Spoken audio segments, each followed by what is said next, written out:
¿Tú consideras que eras diferente al resto de árbitros? Yo nunca lo he considerado así.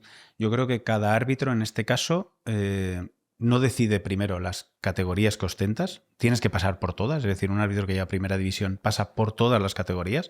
No hay un entrenador en división de honor que te asciende y debutas en primera. Eso no existe. Mínimo una temporada. Y aunque a mí me lo dijesen, yo no me lo creía, Iker.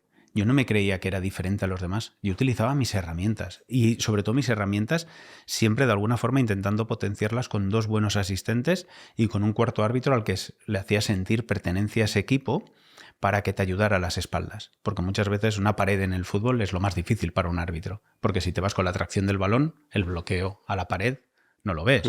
O en un córner o en una falta lateral de estrategia, donde tú también tienes que calcular si sales o no sales a por un balón, dependiendo, me explico, al final eso para el arbitraje, a mí eso de alguna forma me gustaba mucho y esas eran mis herramientas. Es cierto que por eso te hablaba de la incomprensión desde el punto de vista de la ortodoxia en el arbitraje español, que no era ni en Europa ni en el mundo. He tenido la suerte, en este caso, de arbitrar muchos partidos de UEFA y de FIFA, donde no he estado tan coaccionado a no sonreír, a no dialogar, que son situaciones donde dices, ¿pero por qué? Hablas en UEFA y FIFA. Claro, UEFA y FIFA, digamos que había infinita más libertad. De alguna forma te facilitaban que fueras más tú mismo y si te gustabas te elegían y si no, no te elegían. Y en España, como tú estás un año, tú realmente tus contratos son anuales, firmas para una temporada y luego pueden elegir renovarte, descenderte, que pasarte al VAR. Y yo en eso siempre he sido súper respetuoso. No quise estar en el VAR, como te decía, pero me hubiese gustado seguir arbitrando porque me divertía. Y porque tenía un equipo de trabajo que estábamos, creo que en plenitud. Además, con una vaga experiencia en todos los continentes del mundo.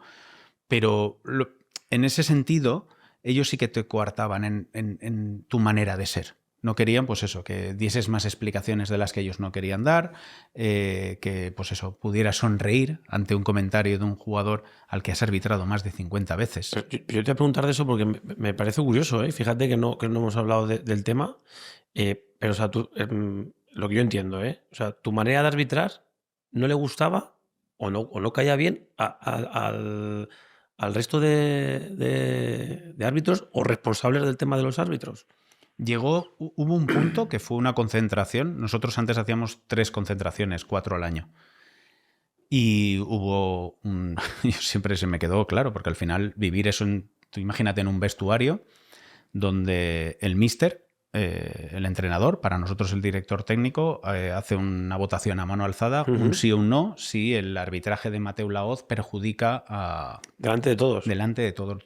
2 compañeros no estaban, 2 árbitros estaban arbitrando un Uruguay-Costa Rica. Pero a ellos se lo habían hecho ya. Y perdona, y para que la gente... Y te dejo seguir porque me parece muy interesante. O sea, pide una votación delante de todos y delante tuya, claro, a mano alzada. A mano alzada. Colocados todos estábamos, ya te digo, éramos 18 equipos arbitrales porque uno de ellos estaba pitando un playoff para un mundial. Estamos hablando de noviembre de 2013. Estamos en el Meliá Barajas y entonces por tríos y solo hablaba el árbitro que estaba sentado en el medio y la votación fue, me acuerdo perfectamente, que empezó por la parte derecha y los 9 dijeron que sí, que molestaba el arbitraje de Mateu Laoz y luego siguió preguntando de atrás adelante. Yo era el cuarto. Y bueno, cuando todos eran sí que molestaba y cuando llegó a mi posición, dice, bueno, a ti no te voy a preguntar. Yo la verdad es que no levanté ni la mirada. Estaba contando hasta 10. Me acuerdo que en este caso John y Pau me tenían tocándome la pierna como diciendo, Toño, no entres. Estaba un compañero valenciano, porque sabes que encima en el arbitraje... dependes de las territoriales. Es que también te quería preguntar luego 4, por eso. Pues no entramos en ese tema. Entonces al árbitro valenciano no le preguntó. Le dice, a ti no te voy a preguntar pensando que es amigo el señor tuyo que preguntaba que va a decir que no molestaba. Y entonces ya cuando llegó al 17 y al 18, estos 2 compañeros, sobre todo el 17, habló muy bien de esto que ahora te estoy hablando, que es cuando yo de alguna forma puedo levantar un poco las cejas, pues está diciendo, esto no me parece bien lo que estáis haciendo, esto es un bullying del copón en aquel entonces y no vamos a frivolizar hoy en día sobre estos temas porque hay que tener mucho, mucho cuidado.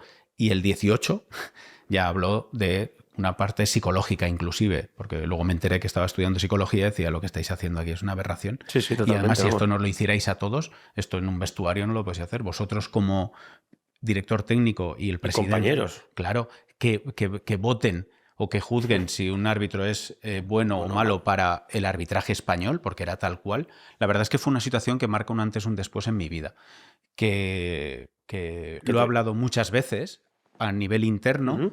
Y creo que ahora será la tercera o cuarta vez que lo cuento para que la gente entienda lo que hay en el arbitraje.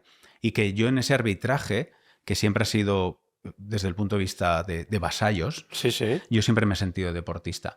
Y he entendido que esa parte deportista quería vivirla desde la cortesanía. Es decir, he de respetar, esto es la jerarquía, pero a mí me hacía muy feliz ir a los campos de fútbol, Iker, ir a las ciudades. Hombre, era tu profesión y era lo que tú has peleado de siempre para poder ser, o peleado, o tu sueño de ser árbitro, ¿no? Sin duda. Y tú, fíjate que nunca te planteas. Para mí, digamos que mi tope fue llegar a tercera división en el arbitraje. Había estado a punto de llegar a segunda B como jugador, solo me quedé en tercera, y cuando llegué a tercera como árbitro, para mí, porque era lo máximo de la Comunidad Valenciana, nunca piensas más allá. Y cuando llegan los talentos, que en aquel entonces lo lideró García Aranda, antes de ir a liderar el arbitraje en FIFA, creo que fue la temporada 2000-2001, hizo como un proyecto de talentos de toda España, y entonces ofertaban la posibilidad a través de psicotécnicos, de exámenes técnicos, de pruebas físicas, de pruebas de inglés, desarrollarte, y súper feliz porque con él conseguí el ascenso a Segunda División B entonces. De hecho, ese verano me fui a Estados Unidos a conocer un nuevo fútbol. Estuvimos 20 días allí, conociendo 2 o 3 ciudades, formato diferente del fútbol. Estamos hablando del verano de agosto 2002. Y a partir de ahí, en apenas 2 años, estando de cuarto árbitro, porque yo recuerdo la época de árbitro en Segunda B bonita, pero estar de cuarto árbitro, estar con Luis Aragonés, que en paz descanse, estar con Javier Clemente, estar con Camacho, estar con el Vasco Aguirre, que fue el primero que me nombra, Antonio, y yo, ¿cómo? Hostia, que me ha nombrado. Perdón, el taco. Y era un partido de Copa, era un español Osasuna, y cuando escuché a Antonio, claro, yo como profesor siempre llamaba a los alumnos por su nombre, y dijo, guau, este es de los míos, porque yo al tener esa vocación de profesor, si yo estaba en un partido de fútbol y en preferente al portero sabía cómo se llamaba, o todos los que estaban en el centro del campo sabía cómo se llamaban, les llamaba por su nombre, no les llamaba por su dorsal. Y en aquel entonces... Eso decía Luis Aragonés. Y para mí eso era mágico, y ya te digo que eso fue en 2003, cuando el Vasco Aguirre me llama, Antonio, por favor, y yo... Claro, está llamando el Vasco Aguirre. Tú estás arbitrando a gente que admira. Tú me has visto en un previo a un sorteo decir, mira, voy a arbitrar un clásico, pero muchas gracias a los dos. Estabais, Andrés. Sí. Muchas gracias a los dos. Me habéis hecho feliz. Me habéis hecho feliz como persona. En el deporte que más me gusta, me habéis representado. Y me habéis representado desde el punto de vista del fair play, me habéis representado siendo vencedores y sabiendo ganar, nos habéis representado a nivel social, porque el fútbol y la música son paradigmas sociales, y os doy las gracias. A partir de ahí soy árbitro. Claro. Y voy a ejecutar las normas como lo veas. Si Callejón va a puerta y tú sales del área y roja directa al minuto y medio. No, creo que no llegó ni al minuto. Y fíjate que eso es lo peor para un árbitro, porque para ti te hace un flaco favor, pero para el árbitro te destroza, porque toda tu preparación de lo que te decía antes, de balón parado, de situaciones donde los equipos van a estar con ese equilibrio que tanto se habla.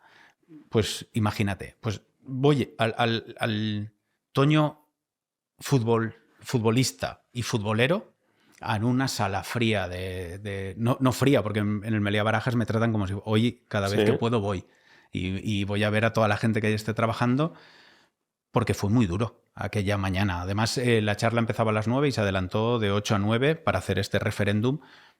Fue una situación loca que a partir de ahí entendí, fíjate, siendo árbitro, que digo, Dios mío. Ahí tú pensaste que tenías que irte ya, que tenías que abandonar. No, al revés. ¿Querías más?